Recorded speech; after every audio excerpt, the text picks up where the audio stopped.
என்ன வசூலானாலும் அது அவங்க வெளியே சொல்லக்கூடாது. அவங்க 500 கோடின்னு சொல்றாங்க, 1000 கோடி சொல்றாங்க, அது அவங்களுக்கு தான் தெரியும். ஆனால் அப்படி ஆயிருந்தால் கூட அவங்க வெளியே சொல்றதுனால என்ன ஆகுதுன்னு கேட்டீங்கன்னா, அவங்க தலையில அவங்களே மண்ணள்ளி போட்டுக்கிறாங்க. அடுத்த 200 கோடி கேட்கறாரு. 200 கோடி கேட்ட ஹீரோவுக்கு 1000 கோடி வசூலாயிட்டு சொல்லுவீங்க, அப்புறம் 300 கோடி கேட்பார். இப்படிதான் சினிமா கெட்டு போயிட்டு இருக்கு. அதனால தான் பெரிய படங்களோட சின்ன படங்களோட நாங்கெல்லாம் விரும்புகிறோம். தவறான கருத்து, சிறிய படங்களுக்கு இப்பொழுது பார்வையாளர் வரை அதிகரித்து இருக்கிறது. 2025 பார்த்தீங்கன்னா சின்ன படங்கள் தான் நிறைய ஓடுகின்றது. சின்ன படங்களுக்கு கண்டென்ட் நல்லா இருந்தால் ஓடிடி பற்றிலாம் மக்கள் கவலைப்படுறதில்லை. சினிமா தியேட்டரில் படம் பார்க்குறது தான் விரும்புகிறாங்க. சினிமா தியேட்டரில் பார்க்குற எக்ஸ்பீரியன்ஸ் ஓடிடியில் வராது. நீங்கள் நல்லா பார்த்தீங்கன்னா கரடன்லேருந்து, மாமன்லேருந்து, தலைவன் தலைவியிலேருந்து நிறைய படங்கள் சின்ன படங்கள்லாம் ஓடி இருக்கு. பெரிய படங்கள் பெருசாக ஓடலை.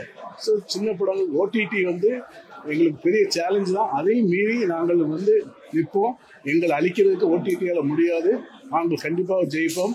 இருந்தால் திரையரங்கள் இல்லை என்றால் ஓடிடி இல்லை. ஒரு திரையரங்கில் பார்த்த படங்கள், ஜெயித்த படங்கள் தான் ஓடிடி ஜெயிக்கும். திரையரங்குக்கு வராத படங்கள், நேராக ஓடிடியில் வந்த படங்கள் தான் ஃபெயிலியர். ஸோ திரையரங்குகள் தான் அவங்களுக்கும் பேஸ். ஆனால் ஓடிடியை எங்களை அழிக்க முடியாது. நாங்கள் நிலைத்து நிற்போம். ஆனால் ஓடிடி என்பது எங்களுக்கு விடப்பட்ட சவால் என்பதை நாங்கள் ஒத்துக்கொள்கின்றோம். சார், தியேட்டர் எக்ஸ்பென்சஸ் குறைக்கிறதுக்கு இவி பில்லை ஏற்றிட்டீங்க, ப்ராப்பர்ட்டி டேக்ஸ் ஏறி போச்சு, சம்பளம் ஏறுது. நாங்கள் எப்படி சார் ரேட்டை குறைக்க முடியும்? நல்லா யோசிச்சு பாருங்கள்.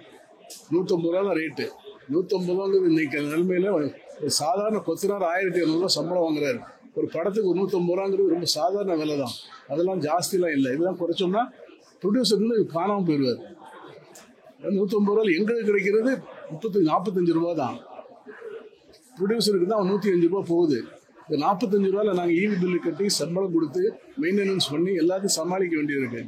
அதனால் குறைக்கிறது ப்ரொடியூசர் குறைச்சாங்கன்னா நாங்கள் குறைக்கலாம். அவங்க எங்கிட்ட வாங்குற பெர்சன்டேஜ் 40% வாங்கினாங்கன்னா நாங்கள் குறைச்சிடுவோம். எங்கிட்ட 70% வாங்குறாங்க. எப்படி நாங்கள் குறைக்க முடியும்? ஸோ தியேட்டர் மேலே பழி போடாதீங்க தயவுசெய்து. ரேட்டு கூட இருக்குன்னு எங்களுக்கு கிடைக்கிறது 30% தான்.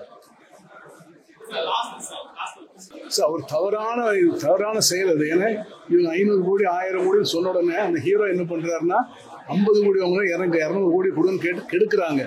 தயாரிப்பாளர் தங்களுடைய என்ன வசூலானாலும் அது அவங்க வெளியே சொல்லக்கூடாது.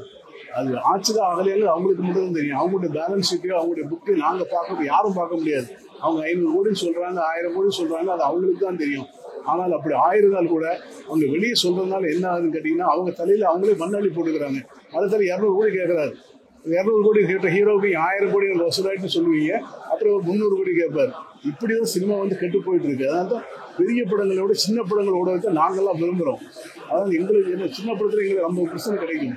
இது 30% வாங்கிட்டு அவங்களும் பெரிய நஷ்டம். ப்ரொடியூசருக்கு ஒவ்வொரு படத்தை 500 கோடி 1000 கோடிங்கிறாரு. எங்கேயும் ப்ரூஃப் கிடையாது. அவங்க சொல்றாங்க, நம்ம நம்பிக்கிறோம், அவ்வளவுதான். அதில் தனிப்பட்ட படத்தை பற்றி நான் பேச தயாராக இல்லை. இந்த பப்ளிக் பிளாட்ஃபார்ம் எந்த தனிப்பட்ட படத்தையோ தனிப்பட்ட ப்ரொடியூசர் கூட பேசக்கூடாது. நீங்கள் கேட்கவும் கூடாது.